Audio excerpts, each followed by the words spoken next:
but our main purpose is to discuss the 2024 budget and BAC's resolution for that. So begin by acknowledging that we're on the lands of the Dena'ina people and thank them for their past, present, and future stewardship of the land.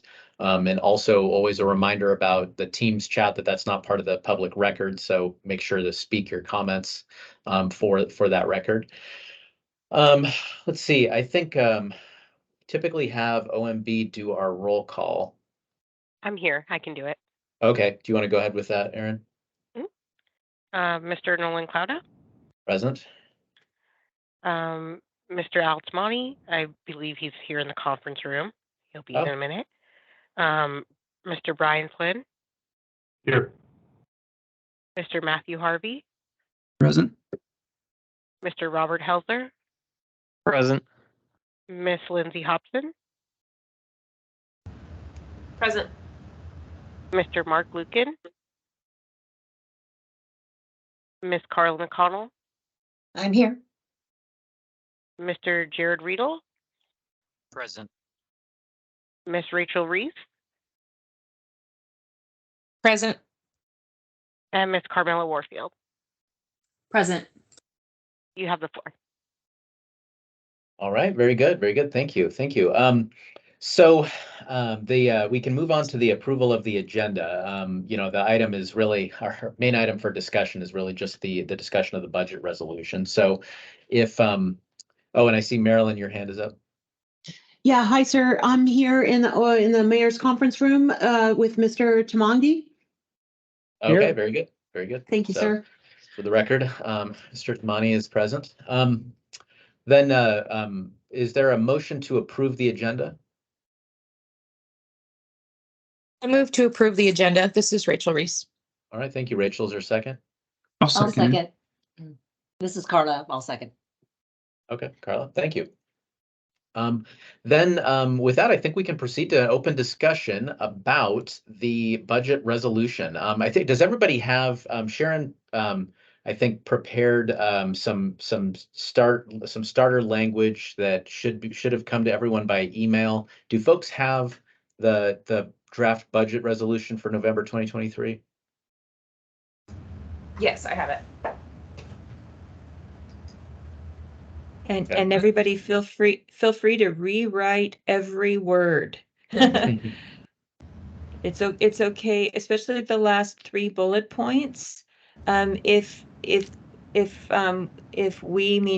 I misinterpreted what I felt the group, the feelings of the group on the last 3 bullet points, if I misinterpreted how feelings were, and you'd like to start from scratch, that would be totally fine. Okay. Well, thank you very much. We appreciate the work you did in putting this together. So thank you. Yeah, thank you. I think I think we're up for discussion now. I would say a good place to start the conversation is the kind of under now. I mean the whole thing's up for discussion, but I would suggest starting our discussion where it says now therefore be it resolved. There's three points there that are made. One about encouraging administration and assembly to support public safety. Another about budget support for maintaining municipal assets and achieving maintenance operating metrics. And then another about support for new programs that have been planned out and are ready for implementation in order to avoid fund balance lapse and or ensure that taxpayer funds are used as intended. Commentary on what we're resolving. This is Carla. I'll start off. Looking through the amendments, and once again, I'm at a little bit of a disadvantage because I wasn't on the BAC for the budget discussions this year. But if this is a meeting to discuss solely the amendments, and I'm just wondering. It's not about discussing the amendments, Carla. It's about the entire budget. Oh, it is. Oh, okay. Yeah. Okay. Okay. Well then I'm gonna be quiet at that point. I mean, the amendments are on the table, to discuss. But No, I mean, I think Sharon kind of captured what I am thinking, but the problem is I just feel like there's no teeth. And I know that we're a volunteer. That's the draft. I understand. I totally get it, Sharon. What I'm saying is as a committee, we pass these things on a whole. And I just feel like, I don't know, and Sharon, honestly, this is not a slam on you because I haven't even read all the way through your resolution, just the 3 therefores, Right. because I just received it. So, I mean, even looking through the amendments, some looked like they were doubled. Some, and maybe the assembly hasn't worked through all that. Some look like, I mean, there's just so many things I would disagree with on some of the things they've done. But I do agree with what is written here. I just feel like the assembly could look at this and think, oh, that's exactly what we've done. So let's just keep rolling. yeah, I think You know what I mean? So yeah, I think what Sharon's provided us with is something to build from and discuss from. So I think that it's up to us to add additional points that we might want to add. So we're not here to talk about this as like a thumbs up, thumbs down. I think this is for us to add to, subtract from, to Yes. augment however we see fit. Yes, I agree. I'm saying that's a good, what she's saying is exactly the way I feel. That's perfect. What I'm trying to say is, how do we make this where we all don't look at it and say, oh, that's exactly how I feel, if that makes any sense? Because if I were an assembly member, I would look at this and say, yeah, that's exactly what I've done. You know what I mean? No? Okay. Well, there's my 2 cents. Yeah, I think that's well spoken. I do think that I did not put any of my emotion into this at all. And if I had, it would have been written very differently. I tried to keep it very neutral because I wanted this to come from the committee, but I do feel like at this point it's yours to rewrite. But I agree with you. There were what the assembly came up with had some of the amendments were not as good as some of the others. But I wanted to be respectful to the assembly. I really appreciate that, and I feel we need greater civility in our public discourse. So thank you for that. I do agree, though, it lacks any sort of specificity. Not really saying anything other than go team. Right, and our task is to make it say what we want it to say. So let's not worry about what it looks like now as much as what we want it to say. So this is so we've got our chance to discuss whether we want it what we want to add to this or take away from it. I think there's a couple of the large items that are worth discussing here.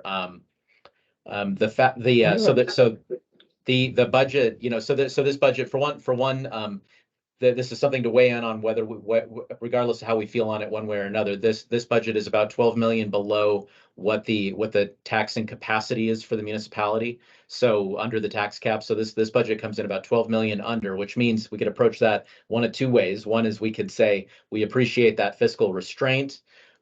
Or we should keep the budget below our taxing capacity, or that means that we're leaving some funding on the table, and that funding could be put toward good use some other way. So that's one thing we could weigh in on and discuss. How do we feel about coming in under our tax limit?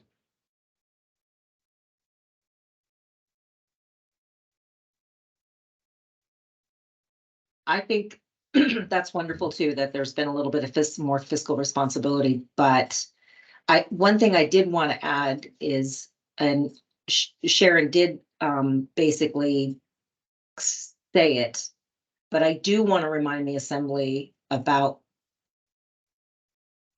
what the different buckets of money were meant for. if that makes any sense, maybe we reiterate what the alcohol tax was initially, put in place for, or these kinds of things, if that makes sense to anyone. I feel like we've taken a very broad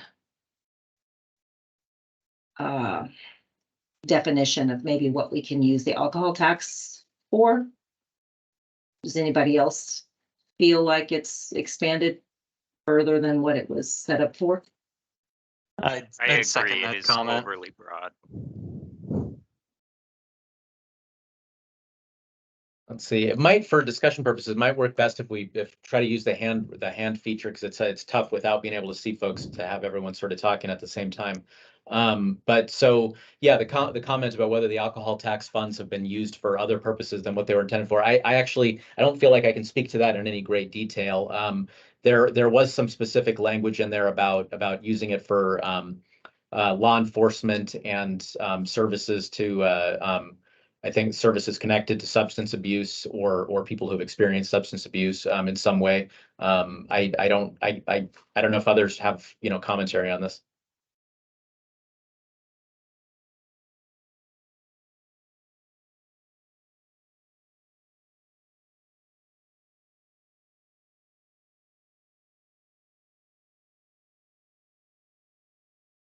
Crickets. I think Matthew raised his hand. Yeah. Oh yeah. Go ahead, Matthew. Hey, thank you. Yeah. Personally, I don't know the detail about what the alcohol tax is meant to be spent on and what it's in the budget for right now. So I don't know if I can speak to that in great detail. I mean, if as a commission we want to reiterate, the purposes for the alcohol tax. I know.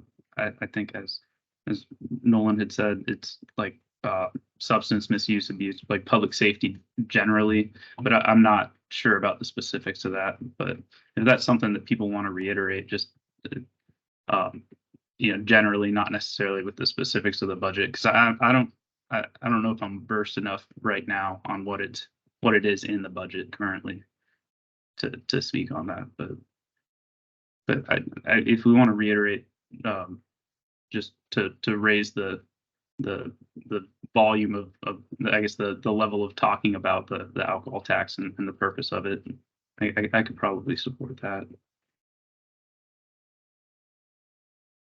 Yeah, I'm putting a link there's in the chat about a fact sheet about the alcohol tax, and it does list it lists four items that it could be used for that were on that ballot language. It includes funding for police and related criminal justice personnel, first responders, funding to combat and address child abuse, sexual assault, domestic violence, funding for substance misuse treatment, prevention programs, detoxification, long-term addiction recovery facilities, mental behavioral health programs, and resources to prevent and address Anchorage's homelessness crisis. And then the fourth one is cost of administration, collection, and audit to the municipality to administer the tax. So does somebody feel, or Carla or anyone else, does someone feel that we haven't used it for those purposes, or is there what's the comment?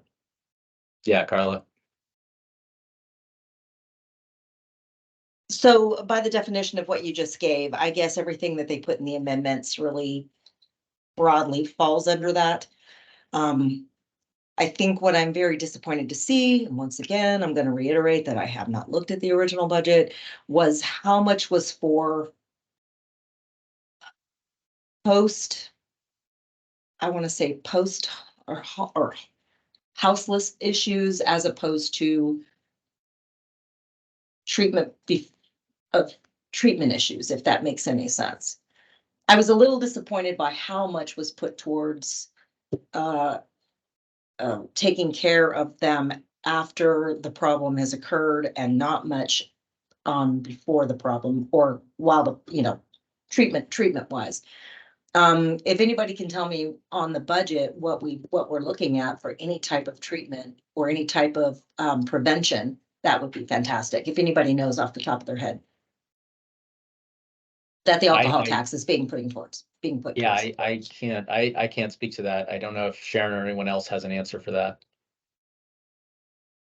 I don't know if Marilyn might have the number in front of her. Because I'm traveling, I don't have any documents with me.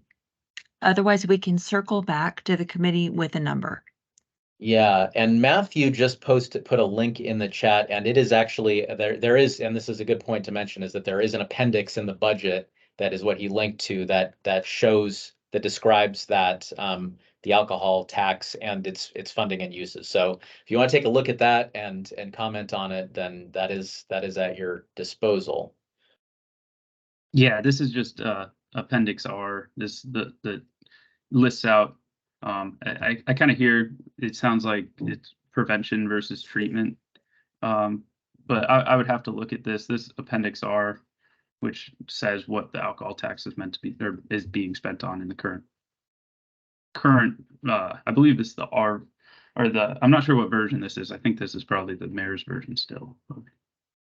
Well, if I can continue that discussion, if these numbers are correct, holy moly.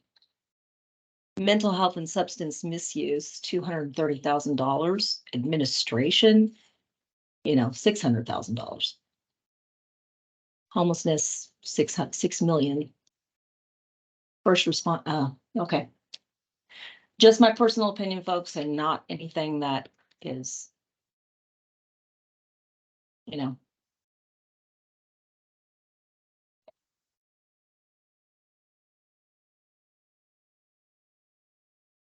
Right. I mean, the program, it looks like it brought in, we're anticipating it bringing in about 16 million in revenues. The 16 million is probably not enough to solve the entire all the challenges the city faces with regard to homelessness and with regard to substance abuse disorder, domestic violence, public safety concerns. It's not nearly enough so there's always going to be a discussion about what to do with that limited resource.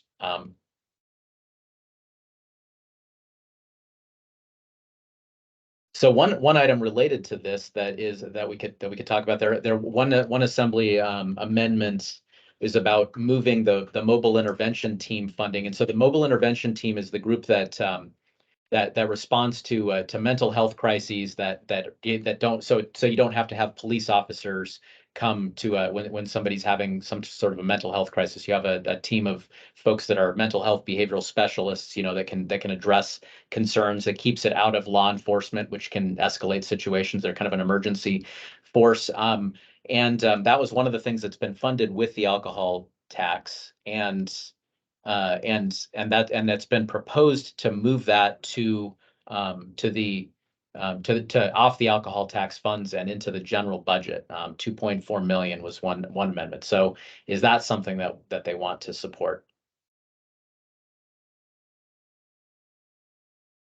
Oh, and I'm sorry, Brian's hand has been up for a little while. Oh, no problem. I know we're kind of going off on different areas, but I kind of wanted to go back to where the original discussion was going, is maybe in our resolution we're continuing to go with some language, and I believe it was Matthew that had started that, with not necessarily pinpointing major details, but emphasizing some fiscal responsibility within the use of the alcohol tax.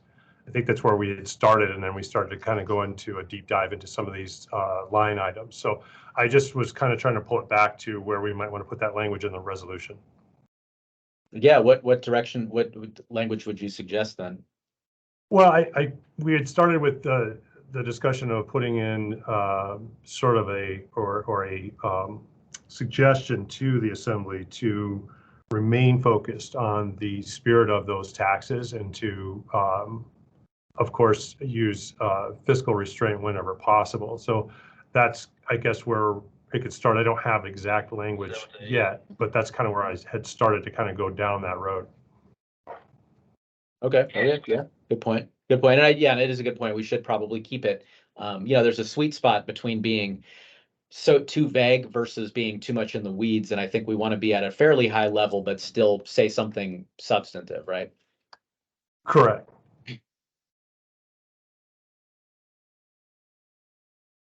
Okay. I agree with that also.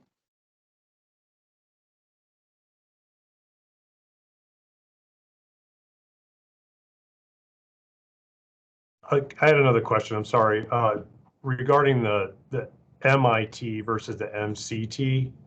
The MCT is funded by the alcohol tax. And did I hear you say they want to, and I think I saw it in the amendment, they want to pull the MIT out of the alcohol tax and put it into the general fund? Both are actually in the alcohol tax, and I might have said that, and I think I might have said one when I meant the other. I get them mixed up a lot, but they both have a line item in the alcohol tax budget. Okay. Mobile intervention team that's with police. That's under the police department. The mobile crisis team is under the fire department.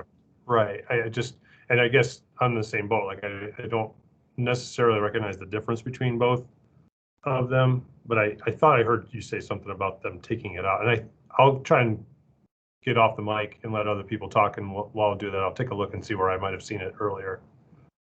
Thank you. Yeah, one of the assembly amendments is about moving the actually, I think it might be the mobile crisis team funding from alcohol tax to, here it is, it's amendment number 13, and it proposes moving the mobile crisis team operational funding out of the alcohol tax budget and into the fire department operations budget recurring basis.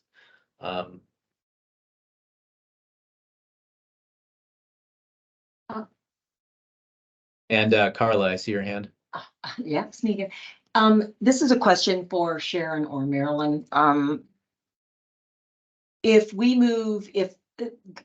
talking about what Nolan was just talking about, if we move that from the alcohol tax over into that department instead, does that, with the alcohol tax, is that only viable if there's enough money? But if we move it over away from alcohol tax, that's got to be funded every year.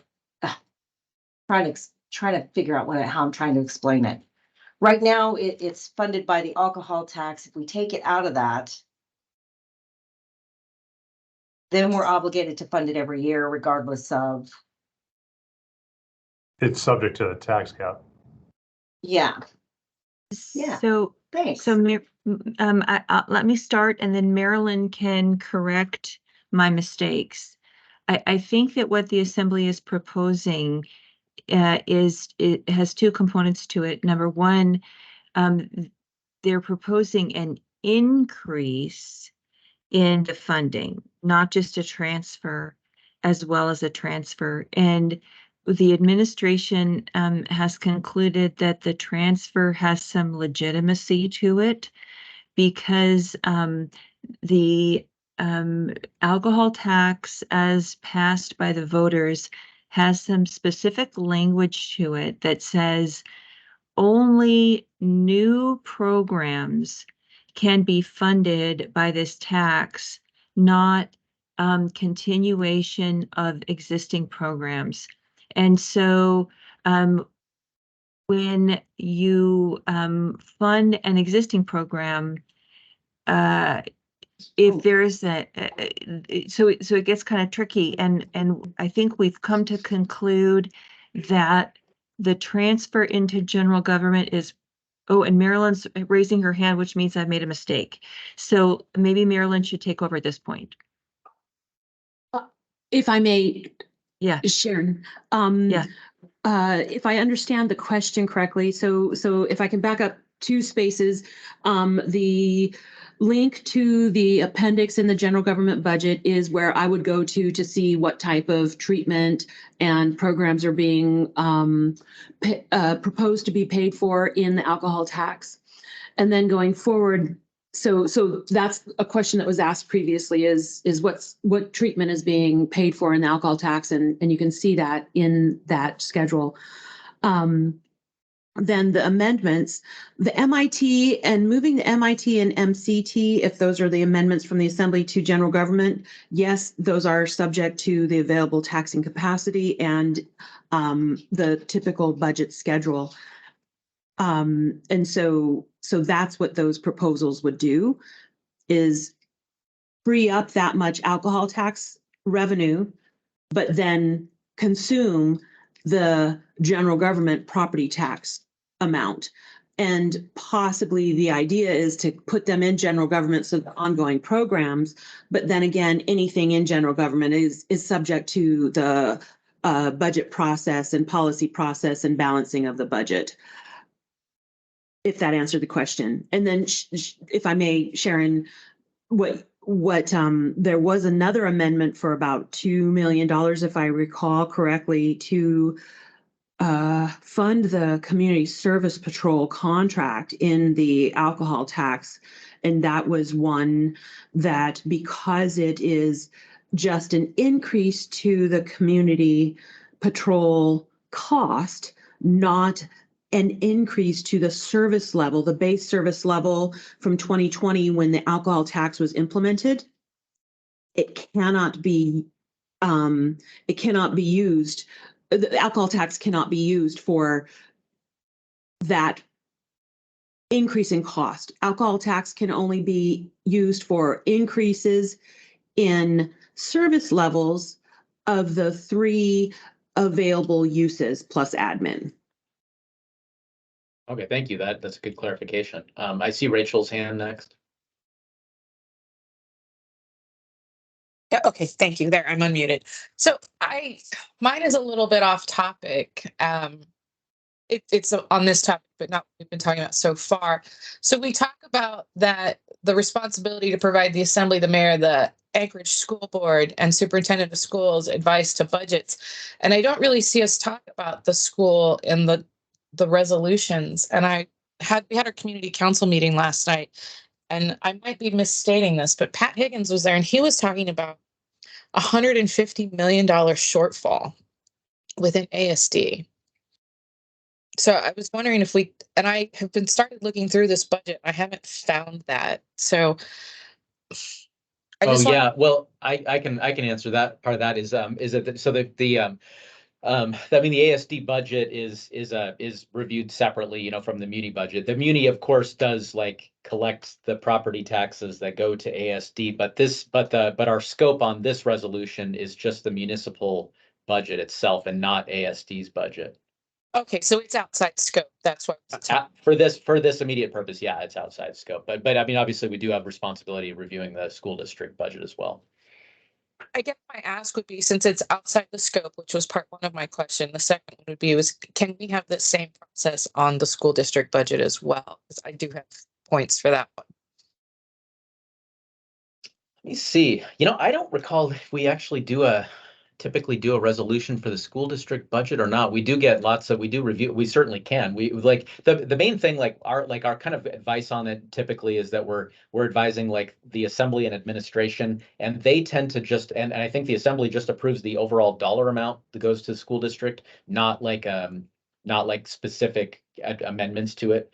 Yeah, I think when school district budget season comes, we could think about, what sort of role we want to have and what sort of depth we want to go into. Okay, yeah, that would be great if we could consider that. Thank you. Yeah, thank you. Carmela. Thank you, Mr. Chair. I wanted to come on and say that the amendment, or pardon me, the attachment, the appendix that was just shared has a line item 37 for Volunteers of America. And for full disclosure, until November 7th of this year, I was a board member of VOA Alaska, so I recused myself from the discussion. Oh, thank you. Thank you. Appreciate being proactive about that. Thank you.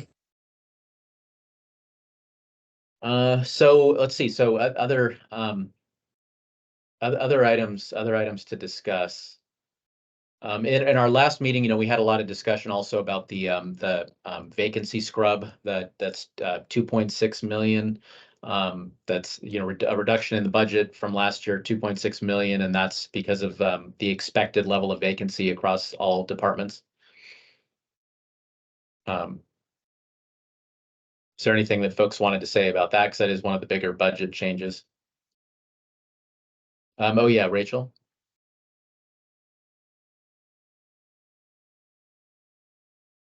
Sorry, I'm on my phone. It's making it somewhat difficult to interact. I do have questions about the vacancies. If we are managing to fill those and we've programmed the budget to not account for them, what's our contingency for that? I didn't see that clearly built in.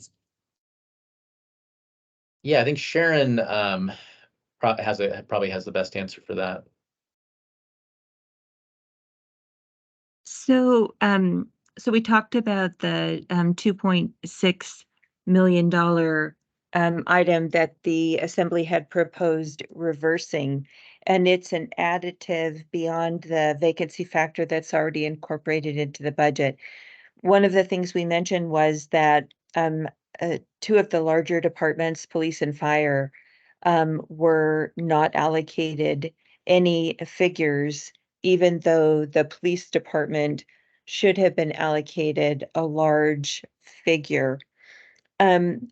The reality is that it would be humanly impossible for all of the departments to fill all their positions. It just simply can't happen, with one exception that the Assembly member Brawley had spoken to, and that is we think the library um, could do well when it comes to filling its positions, because of all the departments, the library has made a lot of positive momentum toward filling its positions already. And, we're really happy about that. But the other departments haven't yet made positive momentum. And even if all of the departments started making improvements, even in 2023, they can't possibly fill their positions. They'd have to do it by January 1. And that's truly impossible when you think about Thanksgiving's coming upon us, and then the December holidays are coming upon us, and it just simply can't happen. And especially when you think that of that 2.6 million, a third of it is IT. And if we reverse that number that's allocated to IT, the remaining vacancy factor in the budget for IT is a vacancy that IT has not achieved in the last 3 or 4 years. So it's just literally not possible. And I think that OMB's in the budget packet, we didn't provide enough data for the Assembly. So the gut reaction of the Assembly was, we don't like this, so we're going to reverse it. If I had started a few months earlier, so that we had enough manpower to have another schedule in the packet, we might have been able to show some statistics to support the number. Or alternatively, we would have put it in vacancy factor where it probably belonged. Understood. Thank you for that. I understand absolutely impossible to fill all those vacancies. I just am worried about precedent of assuming the vacancies will stay vacant and not giving us any wiggle room for the people that will manage to pick up, because it's pretty easy to spend 2.6 million fast. So one of two things would happen. What you really want to happen is in Q4, you hope that a few of the departments will run hot, like fire department has a tendency to run hot. And then what happens is when the departments start to run hot, they identify themselves because they're starting to overspend their budgets. And then we have to come to the Assembly and ask that the departments that are running hot pull budget from the departments that are running cool. And so we reallocate the budget. But as Marilyn pointed out, because one of the members of the committee asked this question, it requires Assembly approval to reallocate budget from one department to another department. So the Assembly maintains control over that process. Okay, Matthew, your hand was up earlier, I think, or did you still have a question? No. I think if we're going to move on to vacancy rates, I think that's good. I was going to propose language for the alcohol tax to close that, but if we come back to propose language later that for all of our therefores, I think that would be good. Thank you. Carla. Yeah, Sharon, thank you very much for explaining that, because it really clears a lot up. I was going to mention on the amendments that it looks like Amendment 5 and 6 are double. And it looks like there's a possibility that other amendments were kind of fell maybe within Amendment 6 on, and that was my concern too, was that the Assembly was rushing to put all this money back in when some of these had been, some of these positions had been empty for years. So it sounds like though that the sides 5 and 6 looking like they're doubled, that maybe there's going to be further discussion on that. I'm not sure if this is the final on the amendments, but thank you for explaining, Sharon. It really cleared a lot of stuff up. Brian. Yeah, I kind of was going down the same road as Carla. I noticed that 5 and 6, there seems to be some redundancy, but again, these are proposed amendments. These will be discussed amongst the assembly, so we have to just kind of remember that the different members have made these proposed amendments. They're not the actual ones that have been approved or any increases or decreases to the budget. So I just was kind of trying to get clarification in my own head, but I kind of same spirit as you, Carla. I see that there's some redundancy, but there's 2 different amendments from the first, number 5 is from member Braga, and number 6 is from Zolotel and Brawley. So they'll probably work that out in their own sessions. Thank you.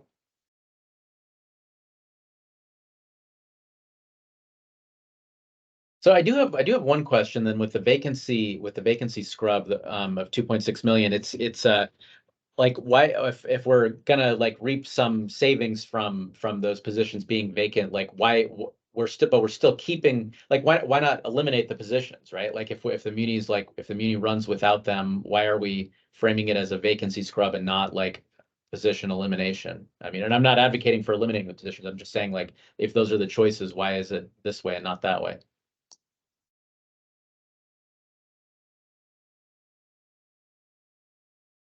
I know that in property appraisal, one of the positions is a customer service position.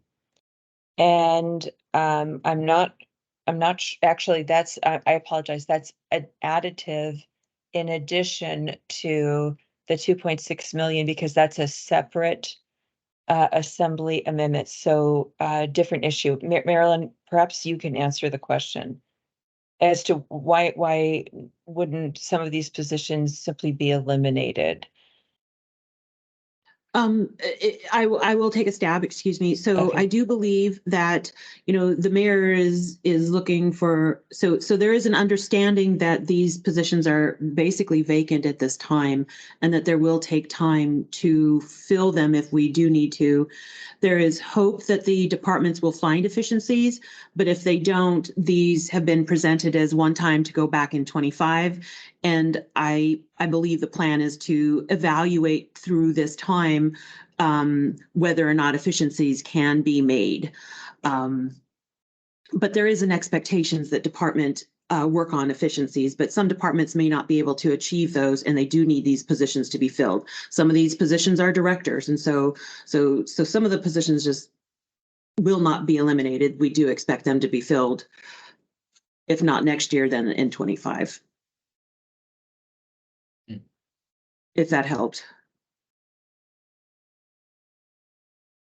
So we could end up like, so just going along with this a little bit, we could end up in a situation where, like, say that for some reason, we're in a really tight labor market, but it improves, right, in 2025, and then we can fill more of those positions and we don't need as high of a vacancy factor. Then are we in a position where we have to like step up the budget and increase the budget by several $million, in a more dramatic fashion? Does it open us up to that type of a possibility, or are we just assuming that it's going to be permanently hard to staff all these positions, in perpetuity?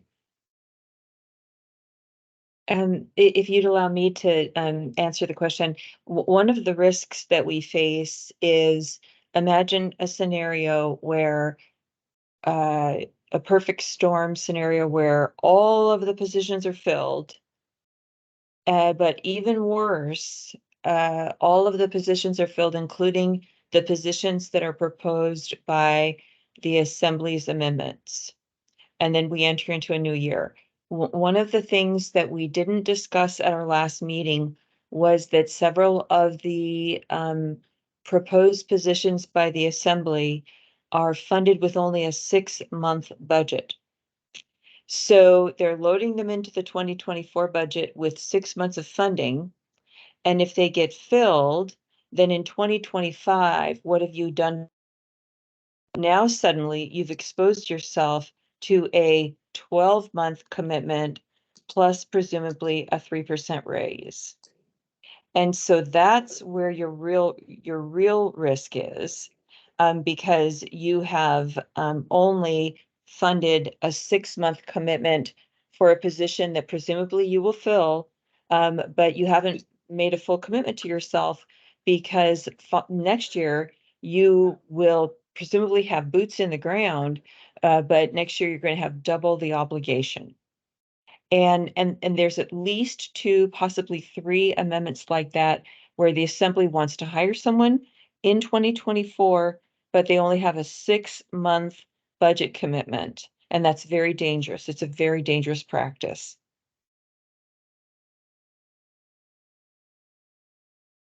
What's an example of that where there's only a 6-month commitment?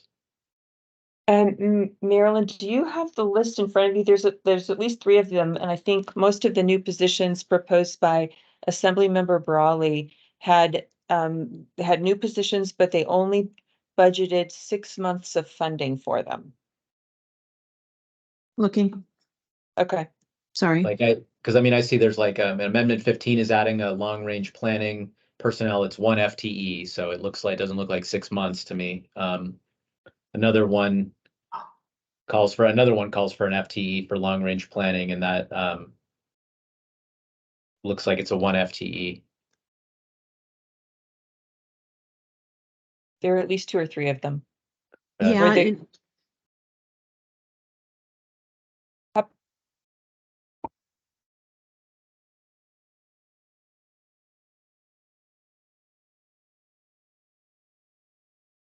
But in any case, what other kind of discussion do we want to have to make the resolution, reflect all of our views?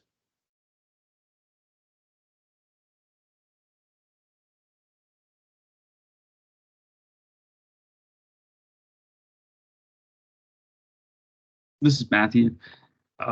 Two other things that we had talked about. One is just general support for collective bargaining agreements negotiated outside of the budget process, which I feel like is an easy thing. You don't want to use the budget as a blunt force instrument to return to the table necessarily. I don't think that's the intent of anybody. And then another one was if there are plans existing, such as like the housing strategic action plan or other related plans. I'm not sure if there is one for homelessness or other issues that we're seeing. Just alignment, general alignment with those plans, and if there's proposed amendments or proposed inclusions in the budget that aren't aligned with or part of those strategic plans or annual plans as they might have for various initiatives. I guess really just saying that they should be aligned with those. If that makes sense. Okay, yeah, I think those are both good points. Honoring the collective bargaining agreement, so that's certainly the 2.8 million for the police department. That amendment. Would you say is something like funding that aligns with plans regarding homelessness, or do you want to go broader than homelessness? Yeah, I can do a quick search to see if there's a homelessness plan, but I do know about the housing strategic action plan. And I guess one, just the specific example is the housing fund that was proposed. I don't necessarily think there was a plan of action for that, or that it was included in that housing strategic action plan. So just ensuring if we're going to be proposing things that, and we have done a planning process that we kind of stick to the plan, and if we want to propose further things outside of the plan, coming back and ensuring that maybe we do planning money first, or maybe that was the intent with that amendment, and I was misunderstanding it. But Yeah. I don't know. Does that make sense? Yeah, I think it makes sense. Thank you. Good point.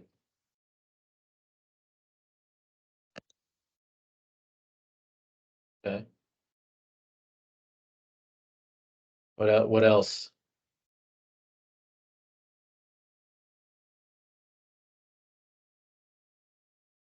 Is there language we want to add regarding the fact that we're taxing below the cap, that we're kind of where there's unused tax capacity on the table under the cap? And you know, is there anything that we want to comment about that? This is Lindsay. Can someone re-explain the impact on future budget years of taxing below the cap, of spending below the cap? Because I think that has an effect on how we weigh in. Yeah, great point. And probably Sharon, I think that's probably something you could speak to well. I think that it rolls into the next year. So let's say you intentionally spend $5 million underneath the cap, then the bar for next year starts $5 million lower than it otherwise could have. And some would say that's a horrible thing. Others would say that's a wonderful thing. Yeah, so 12, so in other words, we're reducing tax capacity in future years as well. Or sorry, Marilyn, were you weighing in? No, sir. Sharon, I would wholly agree with Sharon. Thank you. So that's something to discuss, if that's is that something that we like or don't like. I personally have nervousness about that. I personally think that it I've watched the Muni be kind of squeezed on all kinds of services that are provided, and sometimes it makes me nervous about kind of ratcheting down what service level we're able to provide.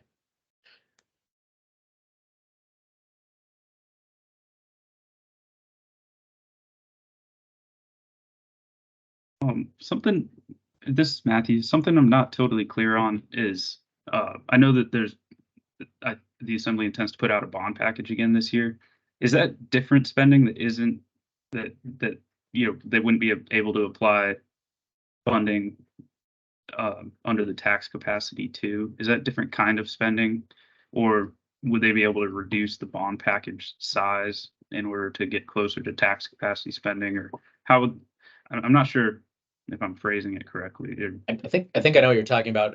It's the debt service for voter approved bonds. The debt service that has to be paid on voter approved bonds is outside of the tax cap, is my understanding. And anybody, Sharon or Marilyn, correct me if I'm characterizing that wrong. Could you say that again? I'm sorry, I didn't hear it. The debt service on voter approved bonds is outside of the tax cap. It is outside.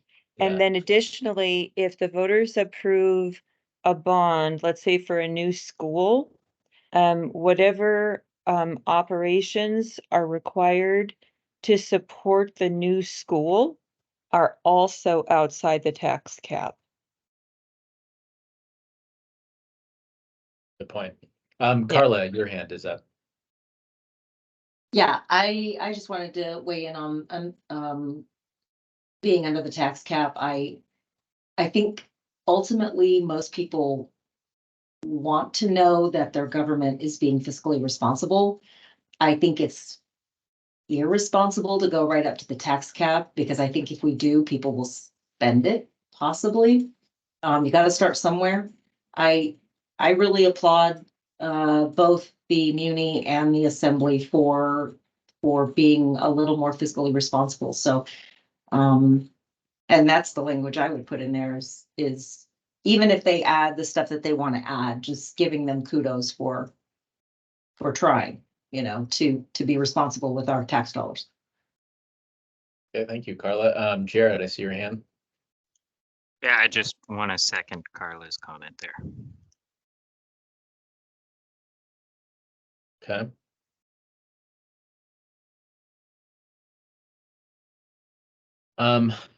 So what other aspects of the budget do we want to talk about?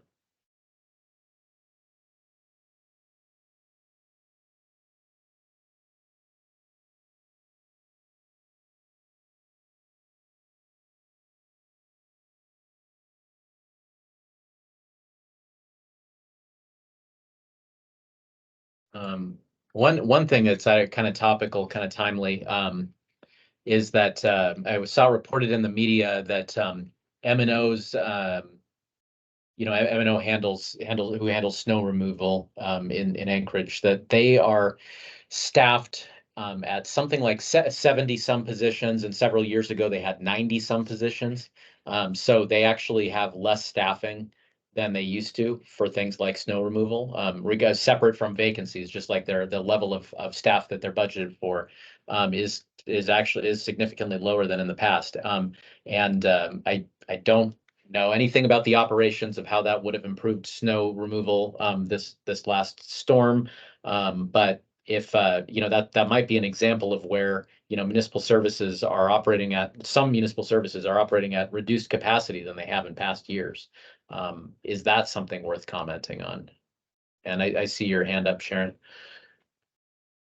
Oh, thank you. So I was unable to, off of memory, articulate some of the positions that were funded, new positions, but only funded for 6 months. And so I asked my team to email the Assembly's amendments to me, and I found the first one. If we go to number 15, and you got to read the details. It says that it's to be filled beginning July 1. And so that's one. I can find the others, but it's an example of what's of where we've got to be super careful with the new positions that the Assembly is budgeting, because there's some irresponsibility. They're proposing adding new positions, but they're only budgeting them at half levels, which could be catastrophic beginning in 2025. Yeah.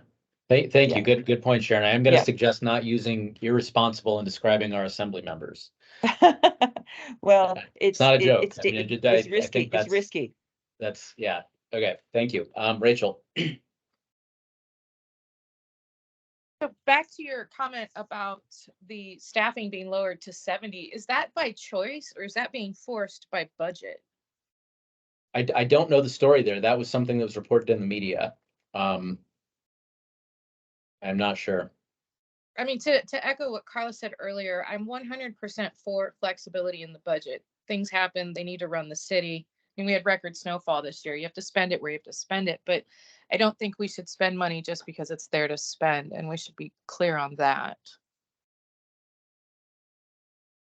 Yeah, that's a fair point. Brian? Just kind of also reiterating that as well, as like not looking at it as a target, but looking at it as, if we can reduce spending responsibly, but still provide the services and still remain below the tax cap without having to feel like we have to strive to get all the way up to it. I think in past years that's been looked upon as the tax cap as the target to start at and work backwards, whereas I think this year it seems like both the Assembly and the administration have kind of looked for cuts. But kind of to your point too, Nolan, when we look at the snowfall and we look at the streets and what we're going through as far as the removal, I think some of those positions were through attrition through time. We had several winters where we had less snowfall, and obviously we've had the last 2 years of more snowfall. So when you start to cut equipment, you start to cut positions, and then we get ourselves stuck in a situation like we're at now. So I would assume that a lot of these amendments were done before the snowfall. I would imagine that the Assembly is going to be having some more sessions regarding adding back some funding for snow removal. I think I saw some amendments already in there prior to this. The last week of snowfall was already in there, but I would imagine they're going to start to revisit that in the coming weeks before they pass the budget. Yeah, thank you. Rachel, I think your hand is up. Yeah, sorry, I forgot to lower it. I'm good. Oh, okay. Does anybody know anything about like why M&O's like personnel levels went down over the years? This is Marilyn. I do not. I'd have to look into it. I apologize. Okay, thank you.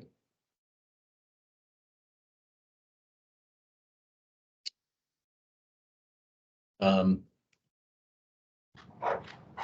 see, Brian, is your hand up again? Yeah, go ahead. I do recall, I can't remember what year it was. I want to say maybe 6 years ago. There was I believe equipment was sold and not replaced. And maybe that's where it's kind of started. I can't say what year, but I want to say it was either 2016, 2017 timeframe. But I do recall hearing that they had sold off some of the equipment based on the fact that we had a trend of I think about 3 to 4 years of lower snowfall and equipment that was not being utilized. So they looked upon that as a way to save, I guess. But that's just off the top of my head. I do remember something like that. I just don't quote me on the year though. Yeah, and I do recall like several years that I was on the BAC, the M&O always had like a leftover surplus, like because they didn't have to spend as much on overtime, especially for snow removal because of several light snow years. So I think that might have been part of the issue. Snow removal is kind of an ugly thing to budget for because you have to have permanently high staffing levels for something that will happen sporadically or occasionally in an unpredictable way. So I get why it's hard to do from a budgeting standpoint. Yeah, I do that in my professional life. It's always a wag and it's never right.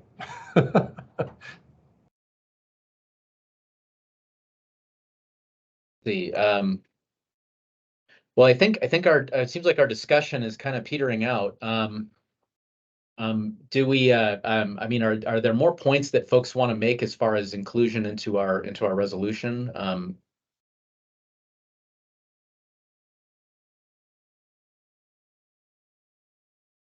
I just want to go back to Carla's original statement that it needs to have teeth. Otherwise, why are we doing it? Yeah, I mean, I think it's definitely good to have some specifics we can point to. I think, but you know, that's for us to add in this discussion. So, Jared. Yeah, I agree with that. And I also, would it be appropriate to suggest the municipality develop a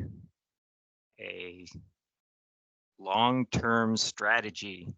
It seems to me the current funding strategy for the homelessness issue is just keep throwing money at the hotels.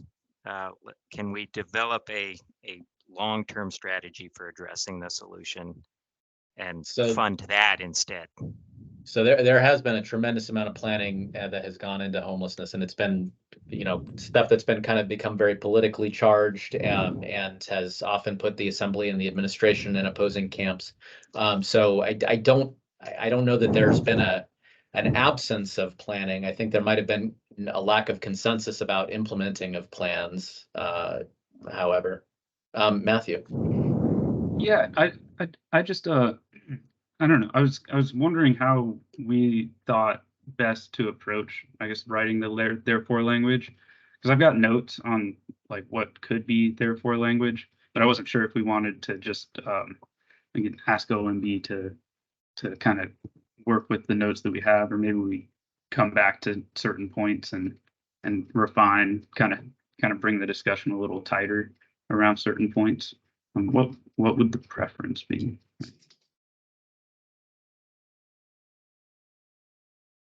Yeah, can you restate that, Matthew? The preference, the choices? Yeah, I think we've talked like a lot about certain points. Should we come back to each kind of point that we've talked about as a therefore statement, or maybe tighten up the language around each point that we've talked about a little bit? We've kind of gone on a little bit of a wavy path through various points, I think. Yeah, I think that's a good idea. We've talked, I mean, I think we've covered some, you know, like the tax capacity under the cap. We've talked about the mobile crisis team and the alcohol tax revenues.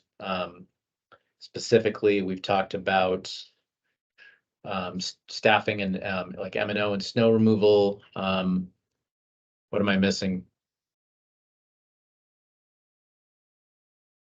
Vacancy rates. Vacancy, yep. Vacancy factor.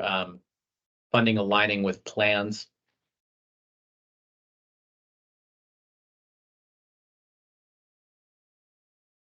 And there is, by the way, the Anchored Home Plan for homelessness. That's Anchorage's 5-year strategic plan for homelessness. So there isn't an absence of planning for homelessness. And I just shared that in the chat.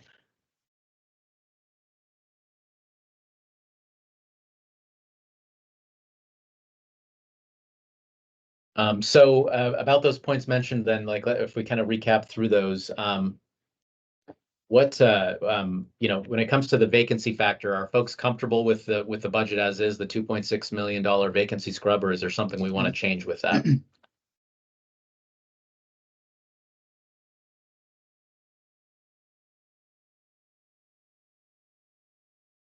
That's a tough one. Brian? I guess I'm a little confused too, because the amendments proposed by the Assembly seem to be putting that money back into the budget. So even though the administration scrubbed them, it seems like the Assembly rather is trying to put them back in. Well, I mean, that's exactly it. Yeah, the budget we're talking about, that we're looking at, is the mayor's proposed budget, and then the Assembly is going to amend and approve the budget, right? So yeah, that is what happened. Carmel, or sorry, go ahead, Brian. So I guess what I'm trying to look at is, you know, even though it's been proposed to be reduced, I would assume that the proposed amendment by the Assembly would be approved by them and put it back in. It's kind of I don't know. It just kind of looks to me like they're gonna be put back in instead of reduced, instead of scrubbed, rather. Yeah, that's the amendment, certainly. Yeah, Carla? I think the only thing that we can do about that, because I know I think Felix was on the news talking about how one of the Assembly people were on the news talking about, you know, what was the mayor thinking? But maybe what we do is somehow in our language, I know we keep saying somehow in the language, we encourage them to evaluate positions that they know are going to be filled, or know that is 100% going to be sought after in this fiscal year. Just maybe something asking them to be a little more thoughtful, rather than taking a whole you know, vacancy dump and putting it back into the budget, which it looks a little bit like they might have. If that makes sense to anyone. Just, I mean, Sharon actually mentioned, you know, if they'd had more time, they might have been able to give them a little more data to work with. Maybe just encourage them to do a bit of a deeper dive before just adding every empty position back into the budget. Okay. Thank you. How about with regard to alcohol tax? We talked about this, but is there language we want in the resolution about the alcohol tax? Is there something we want to say in there about the use of it?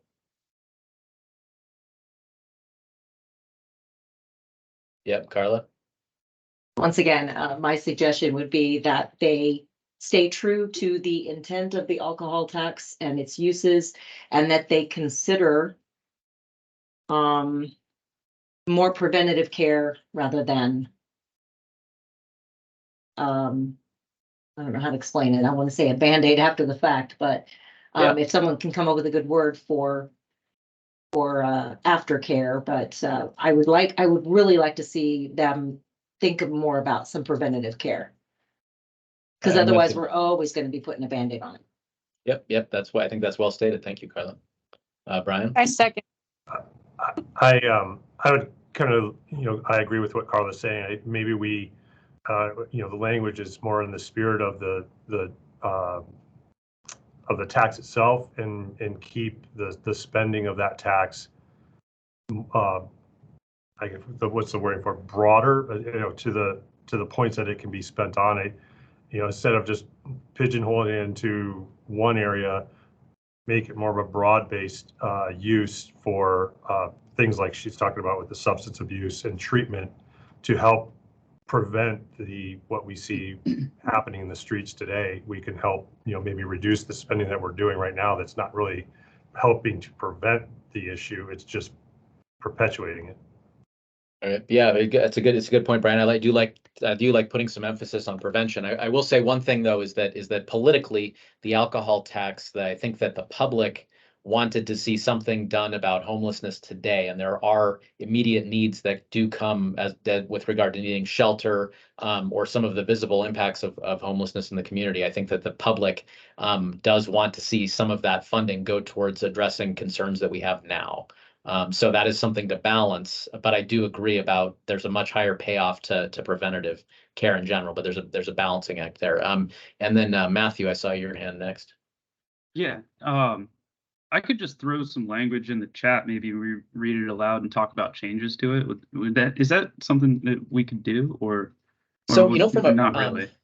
From a process standpoint, actually, maybe we should stop and talk about this for a second. So Sharon, you've drafted it to get it this far.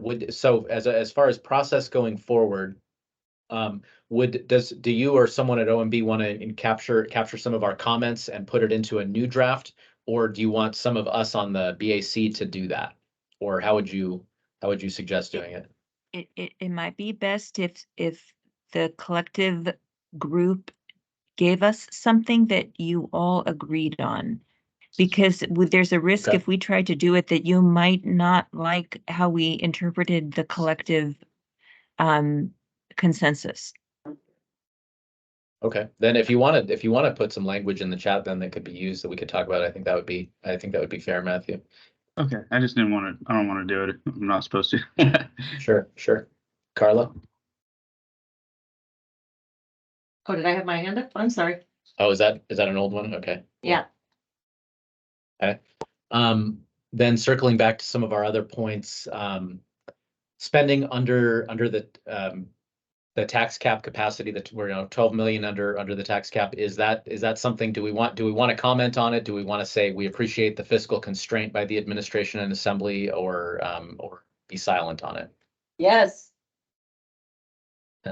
Yes, to which part, Carla? To the kudos for trying. Okay. So probably we need some sort of language about, appreciating the fiscal restraint of the administration and assembly.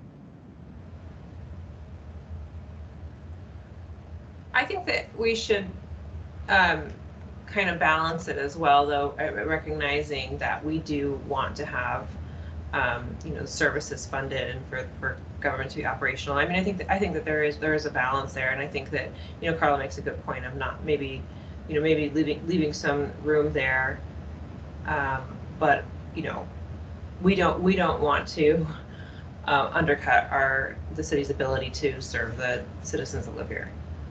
Yeah, I strongly support that as well.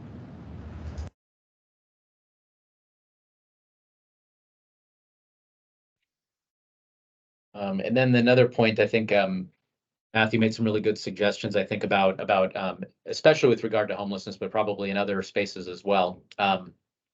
The spending that spending on spending should, especially new spending should be in alignment with existing approved agreed upon plans.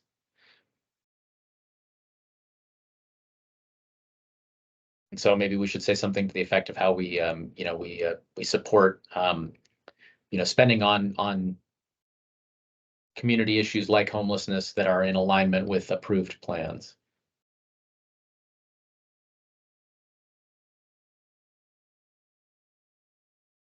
I think that you're getting on the right track there. Sorry, I raised my hand and I hit my mic by accident. But yeah, I think you're going down the right path as far as what you were saying earlier. Okay. So some suggested language here, and Matthew, that I think I probably have to read into the record anyway. So the BAC supports the dedicated use of alcohol tax in alignment with the intended purposes endorsed by Anchorage voters through a ballot proposal. We urge the administration and assembly to exercise fiscal responsibility in decision-making in prioritizing allocations between the alcohol tax and general government funds. Preference should be given toward directing the alcohol tax toward new prevention services in alignment with a long-term plan. I think that's well stated. The Budget Advisory Commission encourages due consideration for the target level of service of our municipal government and fiscal restraint with regard to spending below the tax cap and future implications that will result from spending below the tax cap. We encourage responsible downward pressure, but with due consideration for both short and long-term effects on the level of service. Yeah. I think those are good statements.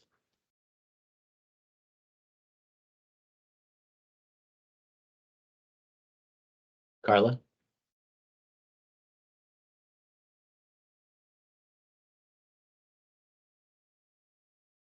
I think you're muted, Carla, if you're talking. I am. Matthew, thank you for putting those together. That you did a great job. The second one to me, and what I'm trying to do is read these from the intended receiver's point of view. And I don't know if the second one really encourages or I want to say, I don't know if it really captures the fact that that we appreciate the fact that they're trying to stay below the tax cap. It does in a way, but I think it also kind of says, hey, we appreciate, but go ahead and spend up to the tax cap if you have to. And this is honestly the Assembly's issue and not ours in the end. But the discourse with government and everything else right now, I just really feel like sometimes the people who are really paying the taxes and getting in there, every once in a while, they just want a break. And yeah, they're going to complain because God knows someone didn't shovel their sidewalk. But, the fact is in the end, I just feel like people just want a little bit of a break. So I really want to encourage both the Muni and the Assembly to consider even a little bit of a downward push. It's good.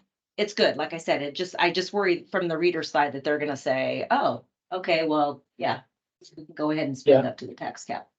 He does have the part about putting downward pressure on the on spending in a responsible way. I don't know. Yeah, Lindsay.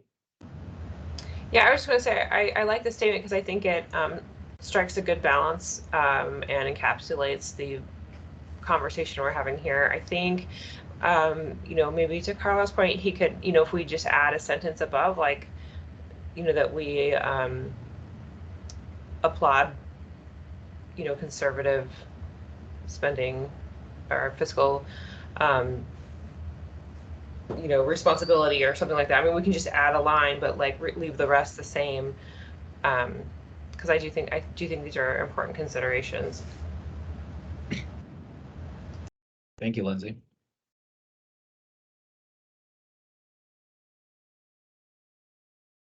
Let's see, other comments folks want to make?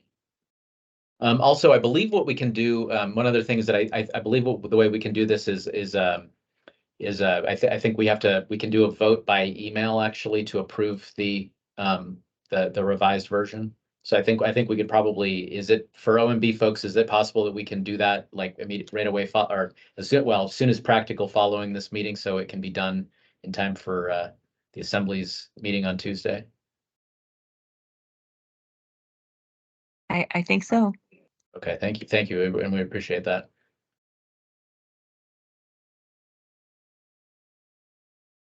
Okay, and then Matthews. Go ahead. Ahead. I just added a new line on top of that. But do you want to read it into the record? Yeah, I can do that. The Budget Advisory Commission appreciates fiscal restraint exercised by the administration and the Assembly.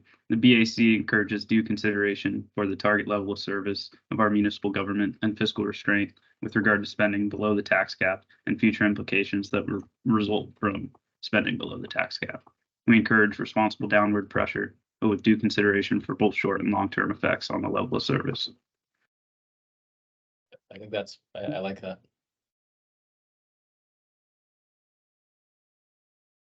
Brian? I think that one kind of hits the balance we've kind of been going back and forth with. I like it. Very good. Very good. Thank you. This Thanks, is right. Yeah, go I ahead, think- Rachel. No, I think that's right on target, and I approve of that. Concur. Okay. Very good. Very good. Thanks, Matthew, for being quick on the draw and capturing this, the language. Yeah, no problem. I just figured it helps me to talk about something specific. I put Yeah. another one in here if we wanted to talk about planning. And Yeah, go alignment ahead. plans. I can read that in. The BAC supports the administration and assembly funding actionable items directly included in the housing strategic plan and other long-term plans, and advocates against inclusions in the budget that are not directly included in the housing strategic plan and other long-term planning.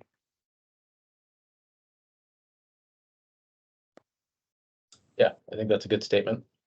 Carmela? Hi, I wanted to ask about the vote you just mentioned by email. With OMA compliance, are we able to take an emailed vote as opposed to a vote that's recorded and available for public knowledge? I didn't think we were, but if we are, could you please just speak to that? Let's see. Okay, I'm not the expert in OMA, but in the past, that is what we have been able to do, and we did. That was done with the oversight of the municipal clerk. So my understanding is that is possible. I defer to others who might have more detailed knowledge of it. Perfect. And I'd like to add to that, I appreciate Matthew's putting this together, and I think the last statement captured about fiscal restraint and the tax cap. I think it was well stated. Brian? I just wanted to add, I believe last year we did the vote by email, and I agree. I think it was determined that was okay. Yeah, it's been the practice in the past. That sounds great. Thank you. All right. Okay. Let's see. I think. So, is there more to add, or did these statements capture everything? Is there something else we want to say in the resolution? This is Matthew. The only things we don't necessarily mention directly are vacancy rates and any That's what I was collective thinking. bargaining things. I can throw something together for that real quick if we want to talk about that. Oh, okay. Yeah, good point. Hey, Matthew, I have a proposal due like later today. Could you come by my office? Get that. written up Unfortunately, for I me? gotta go back to my day job after this. But Darn it. Darn it. You're so quick.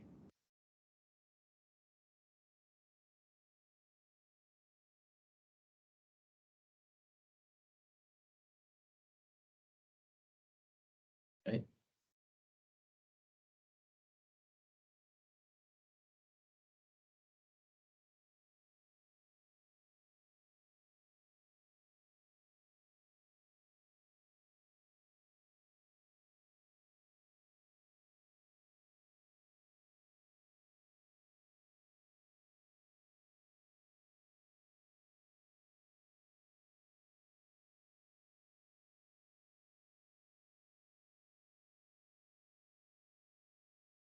this one we might have to rework.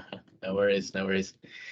I know it puts let's see I'll read the Budget Advisory Commission advocates for transparency regarding assumed vacancy rates in the budget and actual vacancy rates in past years. Additionally, we underscore the importance of due consideration for the implications on tax capacity in future years. The BAC supports increased efforts to fill vacancies and a more precise approach to position reductions and savings or efficiencies realized through increased vacancy rates. I really endorse that one. I think that is a really good point. I did struggle to contextualize the 2.6 million vacancy scrub and how that vacancy factor compares to past years, real and actual, or proposed or budgeted and actual. So I think that's a good point.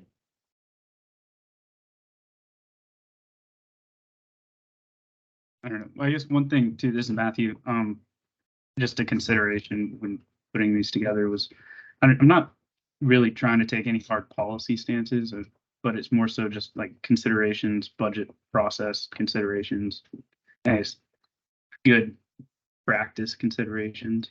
But I don't know. It's just kind of up to everybody else how they feel about those things. Well, and I think that approach is consistent with our mandate to advise and more globally and not to be real specific. So I think it's a good balance. Absolutely. Was there one more that we wanted to address other than vacancy? I feel like we hit the subjects that we were talking about. I think we did. I think we did too. Then if that encapsulates everything, we could probably entertain. Well, we could. Yeah, I think we could entertain a motion to adjourn. Unless there's any final thoughts. I move to adjourn. Well, sorry, quickly. So our process going forward is someone has grabbed these notes that we've kind of looked at and generally approve of to plug into the draft that was circulated. So did someone say they're going to take these notes off? I don't want to lose them. Yeah, is OMB able to capture these and circulate in the next draft as a next draft? I can do that for you. Thank you. And that was Marilyn, right? Aaron. Oh, Aaron. Oh, sorry. Thank you, Aaron. Yes, that'd be excellent. We appreciate that. Okay, and then once that draft is circulated, then we will we'll vote by email to approve. Yes, that's correct. Okay. And I think we can do the vote with. I don't think we have to do the reply all email Right. approval. By the way, I think you can reply directly to Aaron or whoever circulates it. Yes. So yeah, we'll spare all of our inboxes the reply all chaos. Yeah, then I think that would take care of the details. And so if folks could watch your email so that we can get it kind of approved expeditiously, and then I believe I will have to sign it, I think, as chair. Mm-hmm. So I'll stand at the ready to do that as well. And then, Brian, or sorry. Go ahead, Brian.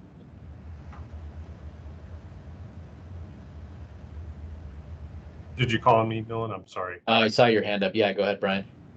Just one small note. I'm just not nitpicking, but it changed the date to November 17, 2023. It says 2022. Huh, oh, what do you know? That's a good catch. Lindsay? Sorry, and my other comment was just to make sure that we timely transmit these on so that our comments are reviewed. Yes, yeah, I think that probably needs to go as soon as it possibly can for the meeting on Tuesday. The packets are probably out already. Good. Anything else then? All right, motion to adjourn. Second. Okay. Motion, Rachel, second. I'll second. Ms. Lindsay. Lindsay, second. All right. Then I appreciate everybody's time, and thanks a lot to OMB for helping put this all together, and to Matthew for his quick drafting. Bye, everyone. Thank you, everyone. Yep. Thank Stay you, safe, and everybody. Thanksgiving. Have a good Bye. weekend.